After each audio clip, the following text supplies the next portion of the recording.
Hey everybody, this is Jon Greene from Good Sports Disc Golf, and you're watching the Zen Disc Golf Podcast.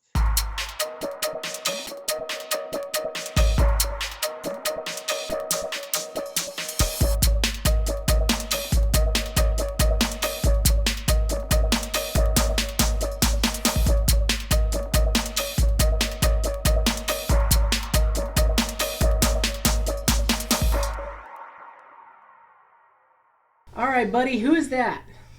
And me, it's Can you say hi to everybody? Hi. Hi, my name is Bryce. I'm Matt. I'm me. And me. Yes, you are. Hi, Emma.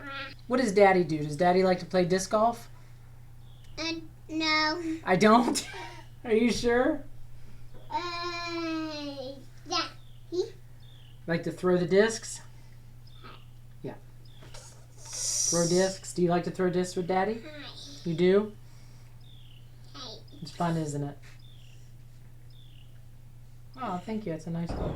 Well, hello, everyone, and thanks for tuning in to episode number 17 of the Zen Disc Golf Podcast. I am your host, Patrick McCormick, author of Zen and the Art of Disc Golf, Discs and Zen, as well as Disc Golf Strategies and Tactics. And this is the show where I get to talk to some of the biggest names in disc golf, its surrounding industry, and people who are growing the sport in their own unique and special ways. I want to start out by saying thanks for everyone for returning to listen. I took a few weeks off on vacation and I'm refreshed and ready to deliver some great content to you guys. So you just got a chance to meet my son Bryce for the first time. And though I've talked about Bryce extensively on the show, this is the first time he's ever actually been on the show. And there's a reason for his appearance today, as this is April, and April is Autism Acceptance or Awareness Month. Now, Bryce is almost 6 years old, and he was diagnosed with autism around 3. He's a loving, caring, and very smart little boy who's had some challenges his few years of his life, mainly with communicating, sensory input, and other things common with autism. We are very proud of how far Bryce has come with his communication skills, among other things. Now, this is all relevant because today I have on the show Jon Greene, who owns Good Sport Disc Golf, a disc golf outlet that he created to be dedicated to serving the needs of those with special needs, including autism. Jon is also a special needs educator and has an extensive background in working with autism, and he's an ambassador of both autism and disc golf, and thus a perfect guest for April. So please join me in welcoming Jon Greene. Jon, it's a pleasure to have you on the show, and there couldn't be a better time to discuss, hopefully, what we're getting ready to discuss, with it being April and it being Autism Awareness or Acceptance Month, as some would put it. I'm so happy that you're here. Well, thanks for having me. I'm excited to be here. It's a first for me, and I appreciate the opportunity. I learned about you from Scott Stokely. He had an interview on his podcast with an autistic gentleman named Trey Olds. Great podcast. Recommend everybody go check that episode out. And anyway, he was wearing one of your shirts.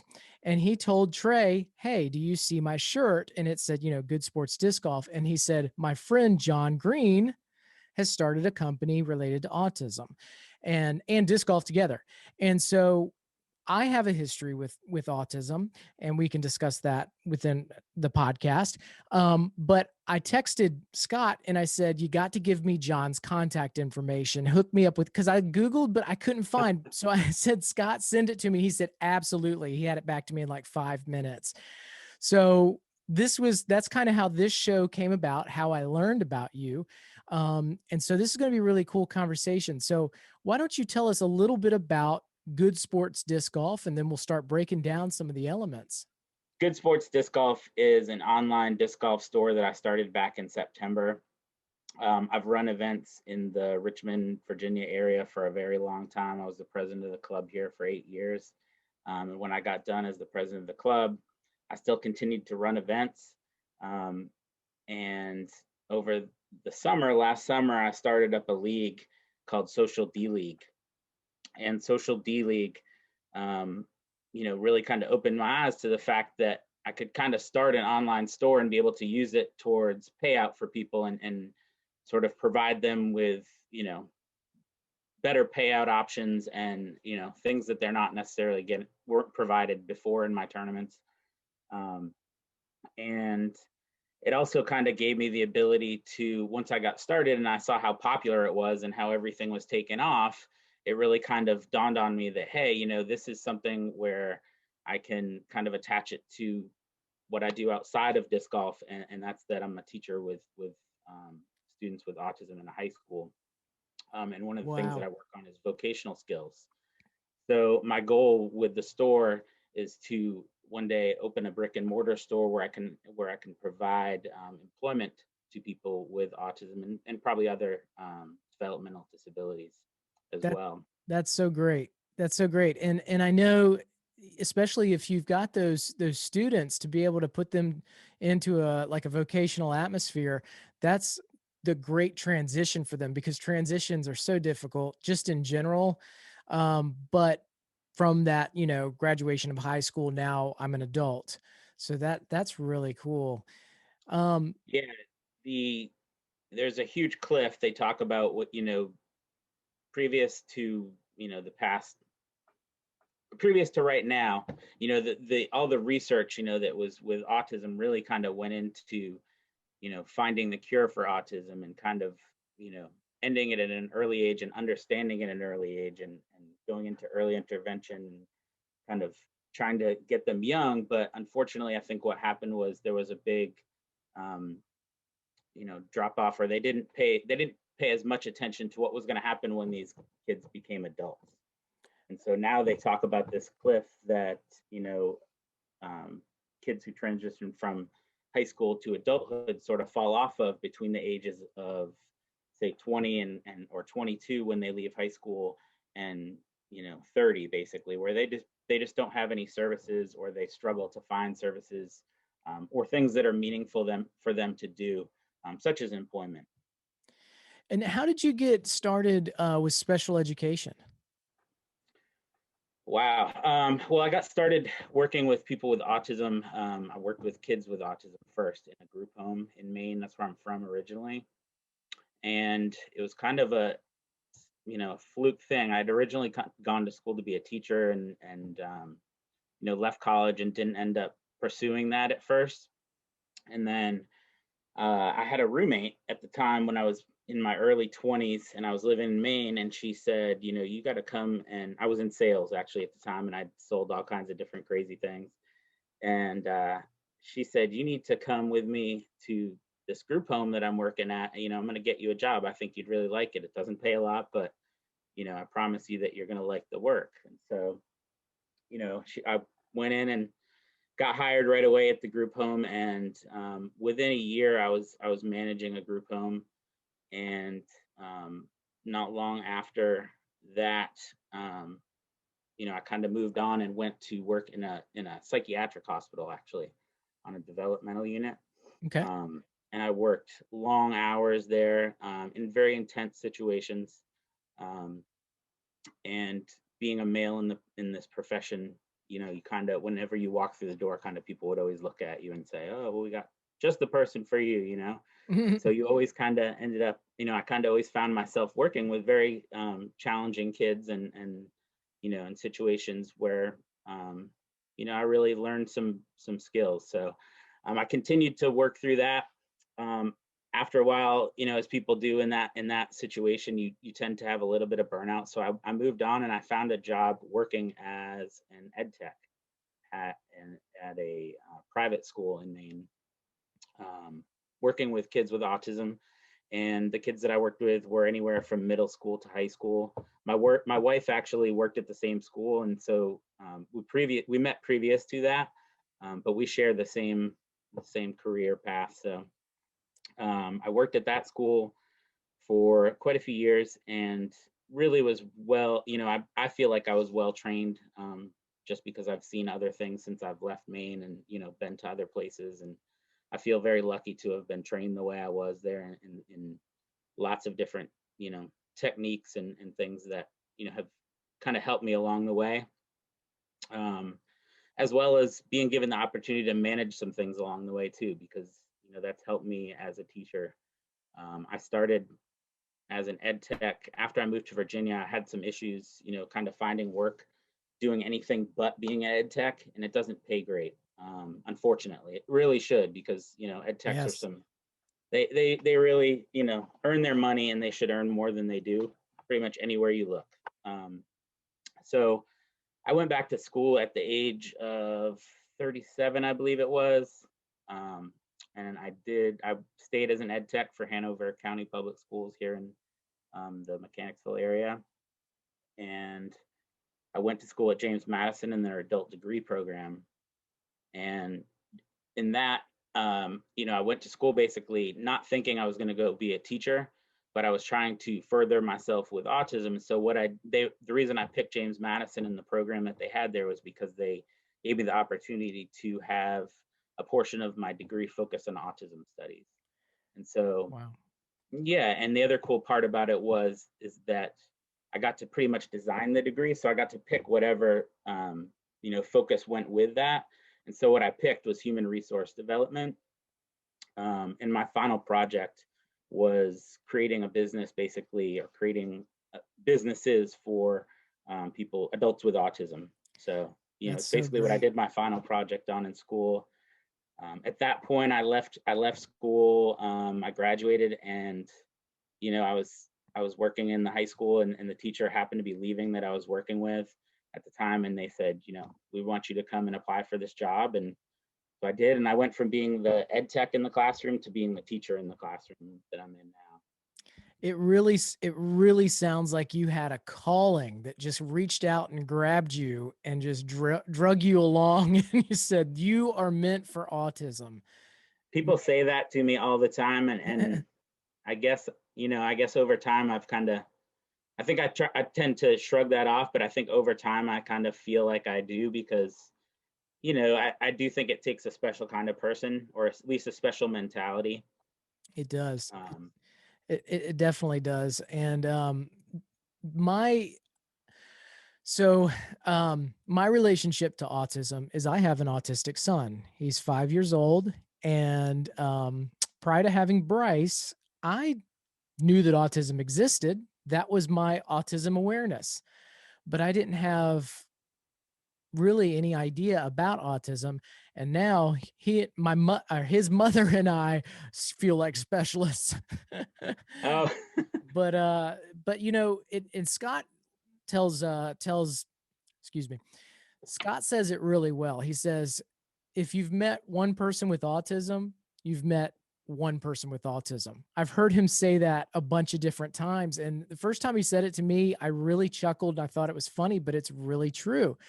Because with autism, it's known as a spectrum. And the spectrum is humongous, and no two autistic people are the same. And what autism is, from a non-autistic person viewpoint, really is a way of understanding and a way of learning and a way of communicating with the world that's just different from others. The neurology is just different. And a lot of times trying to figure out, especially as a parent and probably as a teacher, how to use the typical way of teaching or communicating to communicate with each individual autistic person, you've got to alter and change how you can't just go to an autistic classroom and say, I'm going to give an autistic lesson. right. One-on-one. I'm actually certified as an adapted curriculum teacher.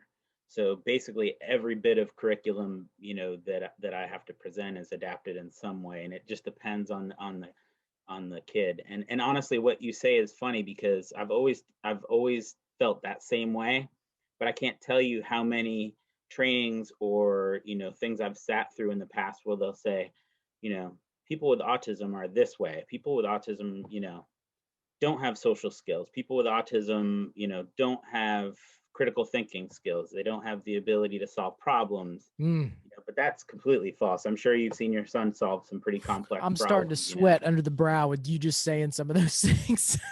So, it's interesting because you're a parent and you deal with it all day long, and you would think that people that are specialists wouldn't say things like that. But over the years, I've definitely heard things like that, and it's always irked me. So, And the reason I say that is because I'm thinking about Bryce as you were giving that bulleted list, and you were saying, oh, they don't have interpersonal skills.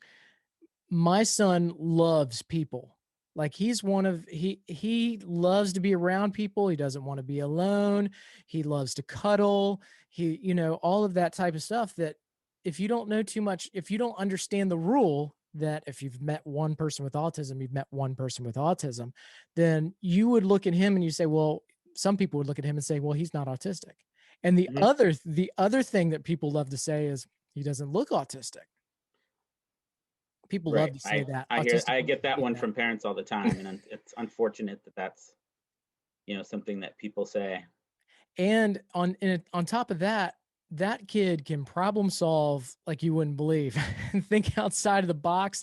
His pretend play is off the chain. Now, when he was a baby, one of the ways that we started noticing that autism was a possibility for him was how he played. He didn't play with toys in the typical way. Sure. For example, I'm going to throw crayons out there, and he would, instead of coloring with crayons, he would line them up or organize them or build with them. And one day we looked over and we go, he's putting all of his toys into rainbow, like, the colors of the rainbow in order. And we're like, who taught him rainbows? His dad's Right. colorblind. As a matter of fact, I just got new shades that help me see color for the first time. Oh, wow. 40 years. And so if you go to my Instagram, you can see me talking about actually seeing color for the first time. That is pretty cool. Oh, I'm excited about it. I had to See, show it's it. adapted for you. That's right. It's wonderful. For the first time, I saw orange and real blue, and yellow was I'd never seen yellow because everything, I have a green wash on everything. Right.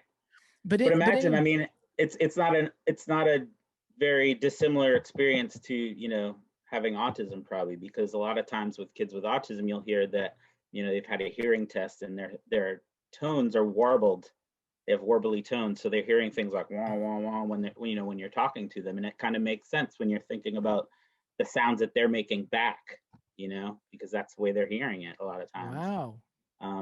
Or I've heard of kids that possibly have their smell and their taste sort of mixed up, or Sure. they feel colors, things like that. There are people that kind of have described that too. So Some people take drugs to do that, so I don't know. absolutely, yeah. But Bryce, when he was very young, one of the first things that we thought, because his behavior was atypical, was we thought he was deaf. And so we went through a lot of hearing tests. And his mother one day showed me a YouTube video because his pediatric doctor all right. She showed me a video, and I was in denial about it, just like, most parents are in denial about, their kids being anything but typical when they're baby, especially a first-time parent like me. But his pediatric doctor said, oh, there's nothing wrong with him. He's going to grow out of it, da, da, da. And not that there's anything wrong with autistic people. It's just there's nothing different with him.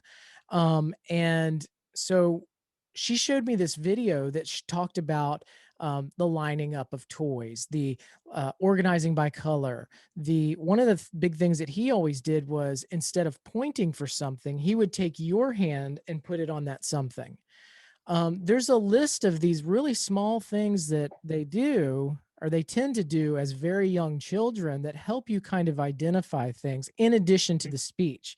Speech is huge. My son is still nonverbal, but he's doing amazing at language now that he's 5 years old. He's picking up things, and he actually said a full paragraph, 3 sentences to me the other day. We went to go play putt-putt, and I said, Bryce, you ready to go play golf? Height. That's how he says yes. Height, Dada.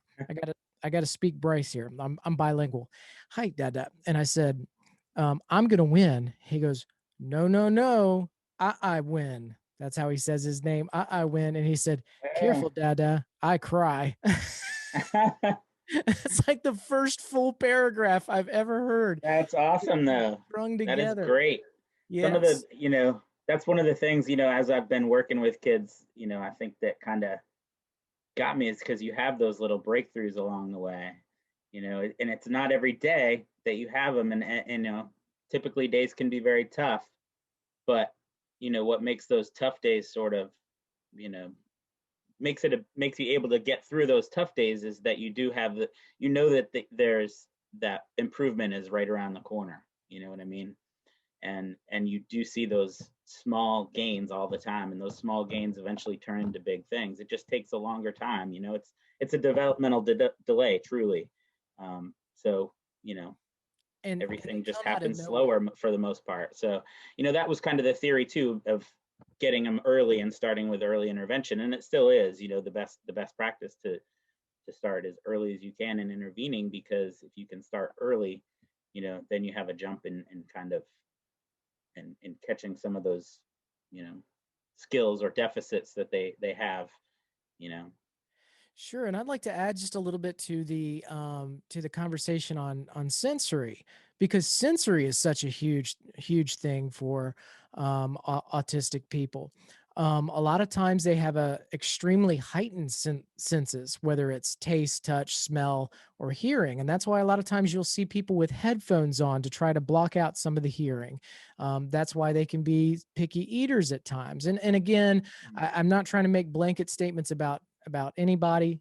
One autistic person is one autistic person, but the I think those are sensory. some fairly common traits, though. Oh yeah, At least with a certain part of the spectrum, a certain area of the spectrum.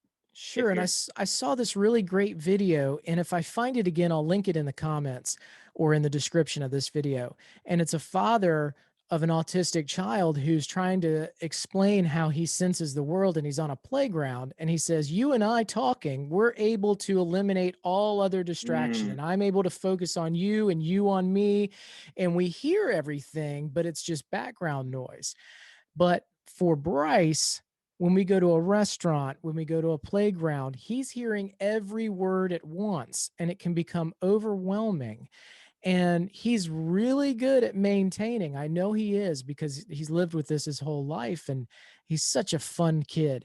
But there is that sort of breaking point where the meltdowns begin to occur. yeah, we definitely, that's definitely something that I battle basically all the time, and we kind of have to make sure that we're being proactive with everybody that I work with.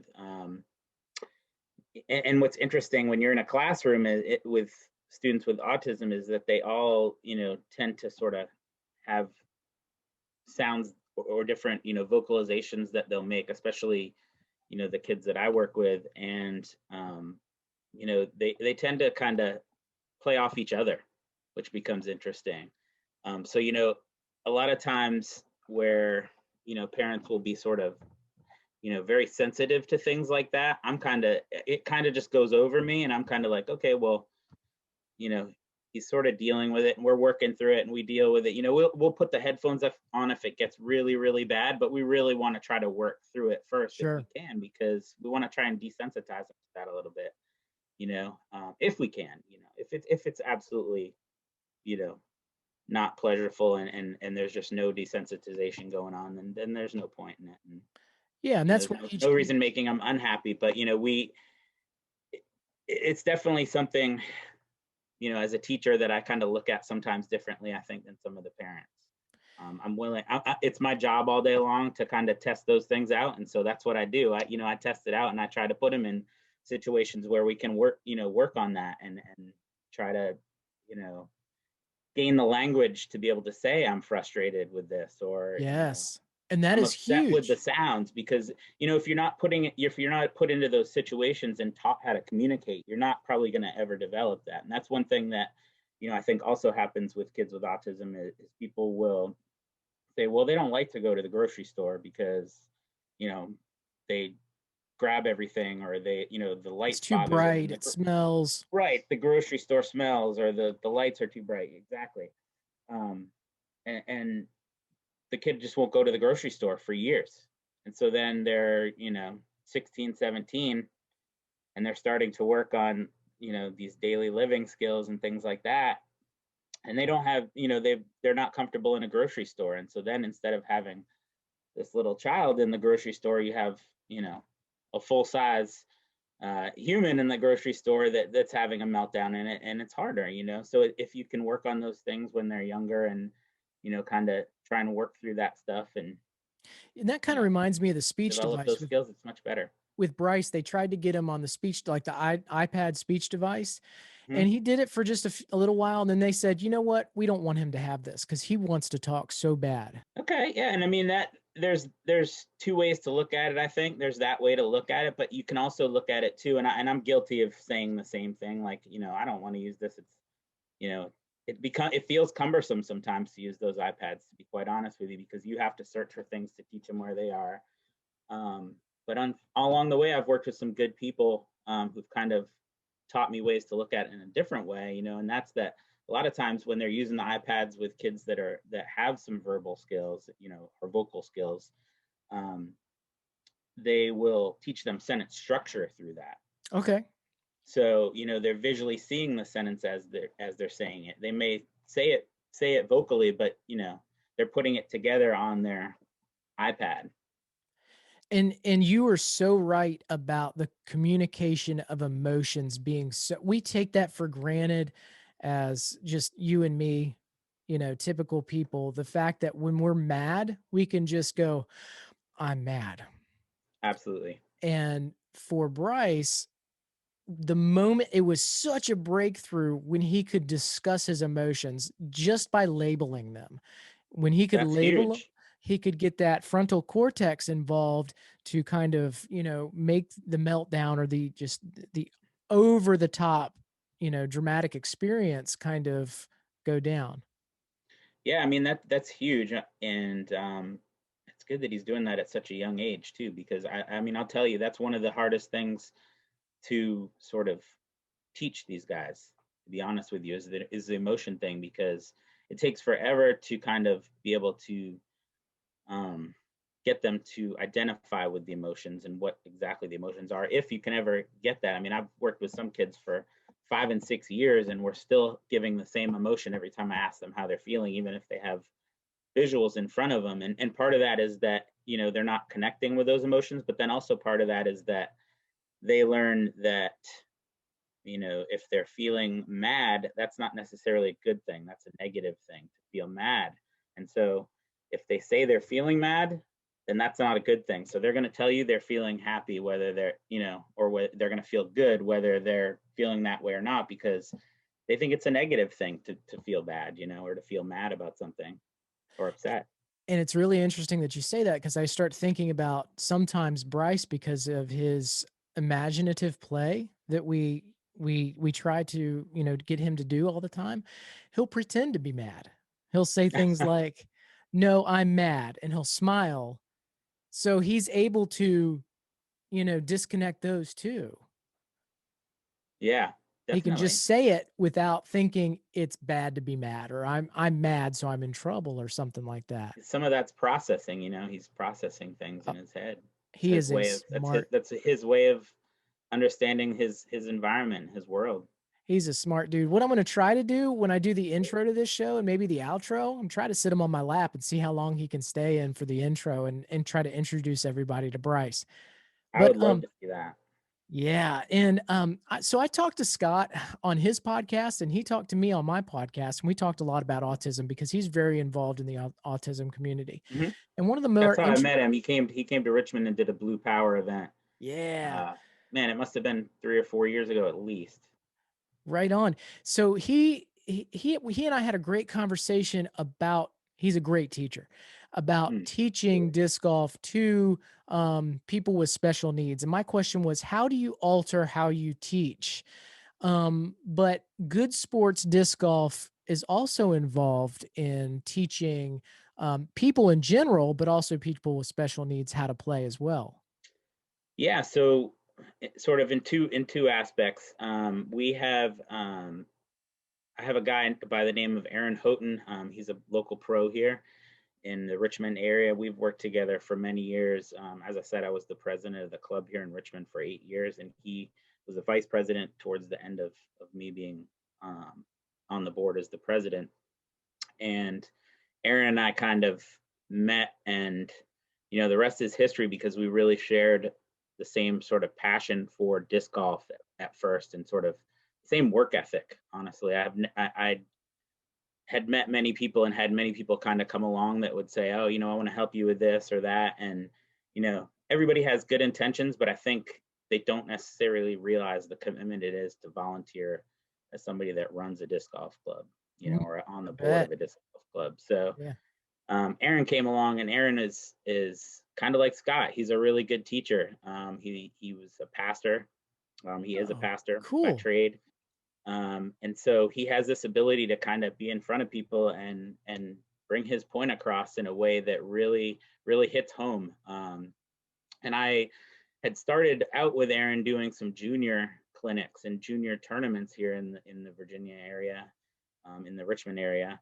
And in Virginia, we started the Virginia Junior Disc Golf Championships that we run every year.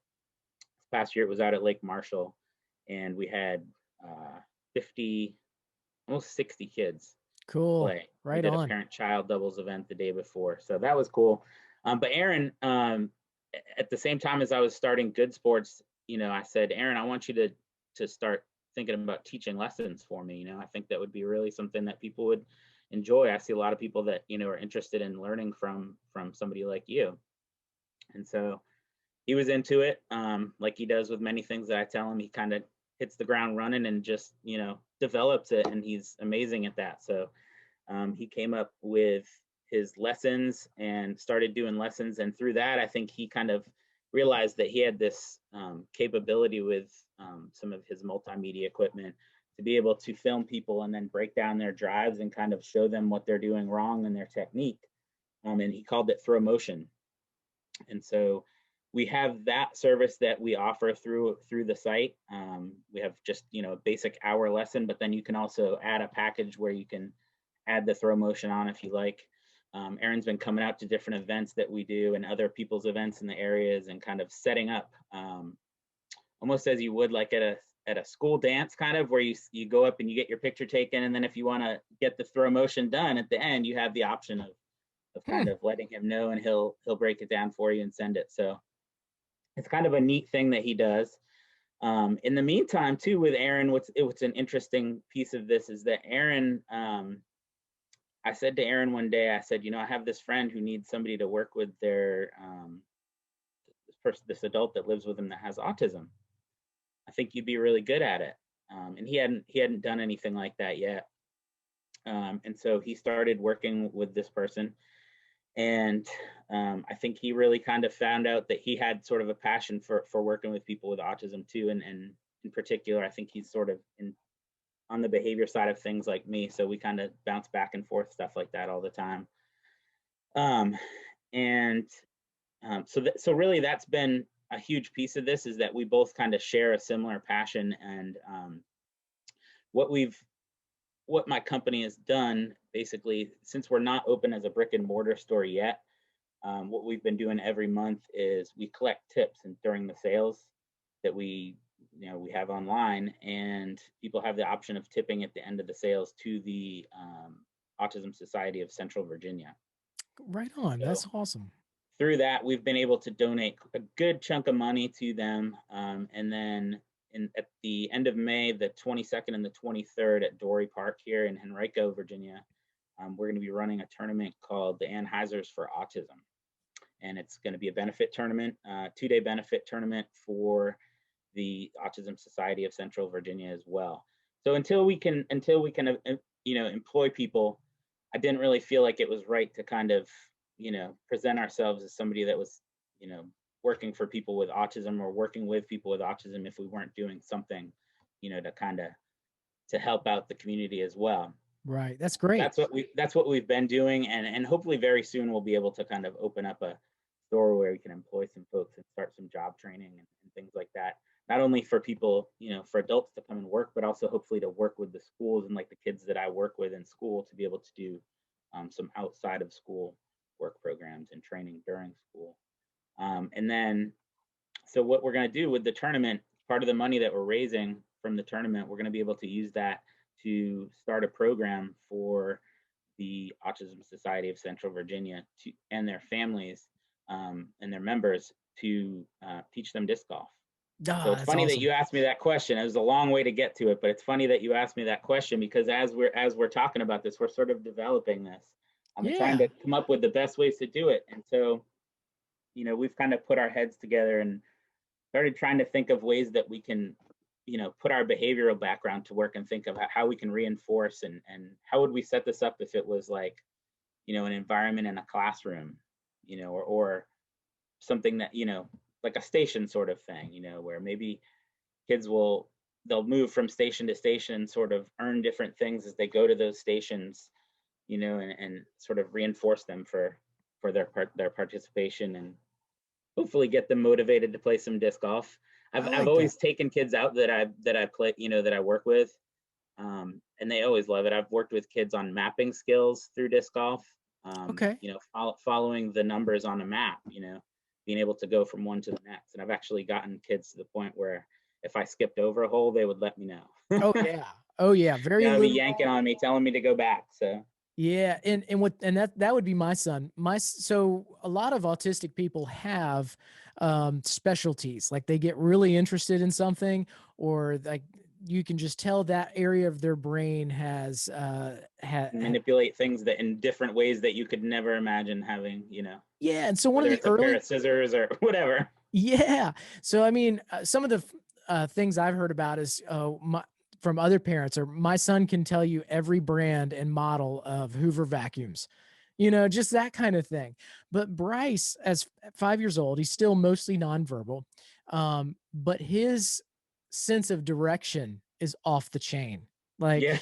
and so I used to Does start he get playing. upset when you take the wrong turn somewhere or Oh like you yeah, go a he different used way? I to. hear that all the time. That is a really common thing. He Not to used to. stereotype, but yeah, that's a very common thing. But one of the things I used to try to work on with him, and I just was trying to figure out how he worked, is when we lived way out in the county in Matthews County, I would take a different way home every time. And at every intersection, I would stop and I would turn around. And Bryce is only like 3 years old. And I go, Bryce, which way to home? And he would look like that and go, like that. And so I'd go that way. And then I'd come to the next intersection and I would like, Bryce, which way to home? And 9 times out of 10, he would take me straight to the house That's in a way awesome. we'd never been before, So and he loves maps. Like he's so obsessed Right. with maps. Sometimes when we go on vacation, we'll stop at like the rest area or whatever, and I'll just get him a handful of maps and we'll just sit him in his lap. And he's just happy as can be. And he's just, I help you, Dad. Like, yeah, help me get there, buddy. You see where we are, you know? Well, I mean, it's amazing what that communication that you developed with him, you wouldn't have known that if you hadn't have figured out a way to develop that communication with him. So, Yeah. it's another example of how just important communication is in the whole process of things. And let me tell you, if he sees a picture of an ice cream cone on a sign, he knows where the ice cream place is. He can't drive by past a Chick-fil-A. Yeah. Don't you dare drive past a Chick-fil-A. I saw that sign. You tried to go around it. McDonald's. But yeah, so that's great. So Jon, I love what you're doing, and I'm excited about it. I'm excited about your brick and mortar. I'm excited about the lessons and everything. And Yeah. I need to get over to Dory. I've been meaning to do that. I've never played there. We got to hook up and go play Dory at some Yeah, point. definitely. Come check me out sometime. I'd love to take you out and play. Dory is it's the most wooded course probably that we have here in Richmond right now. At least in the greater Richmond area. And it's a I'm beautiful used to course. New It's been Quarter around I think since the 90s. and Waller Mill. I'm used to New Quarter and Waller Mill, so I ought to be able to get through a little bit of it. You're gonna we don't have the beautiful tee pads in the Prodigy baskets, but it's still a fun track. Oh yeah, I've looked at it on UDisc, and that's one of the ones that I've stuck a flag in saying I need to get over there and play. We redesigned it a few years back. John Disco came in and did a redesign because they put a capital bike trail through it. Oh, So there's an actual bike trail that goes all the way from Richmond, basically from the center of Richmond, all the way down to Jamestown. your area in Jamestown. I live on that. You do? All right. Yeah, so I can get on that and I can just ride my bike up to Yeah, you Dora. would. You'd actually ride right to the course. You'd ride right through it. It's like 50 miles though. Probably, yeah. It would probably be exhausting. You might not feel like playing disc golf at the end. I definitely And don't do it in the summertime because the heat would kill you. yeah, and I'll have to get a hotel afterwards because I'm not coming back. So, Jon, how can people find out more about you? How can they help support you? So we have a Facebook page, where it's a Facebook store, obviously, that connects to our